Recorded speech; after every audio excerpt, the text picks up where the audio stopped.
50টা বছর কোরআনের খেদমত করছে।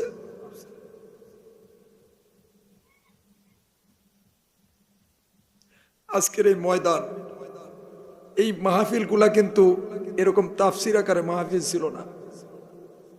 তাফসির শুরু হয়েছে কবে? এই মাহফিলগুলা ছিল দরবার কেন্দ্রিক।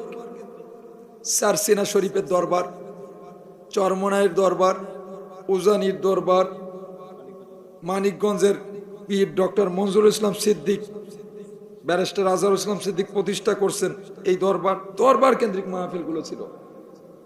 কিন্তু এই কোরআন থেকে ডাইরেক্ট কোরআন খুলে খুলে মাহফিলটাকে আধুনিকায়ন করেছে, শৈল্পিক আকারে রূপ দিয়েছে, মানুষের কোরআনকে ইসলামী সংস্কৃতির দিকে পুনরুজ্জীবিত করেছে, বাংলার মাটিকে উর্বর করেছে একজন সফল চাষী।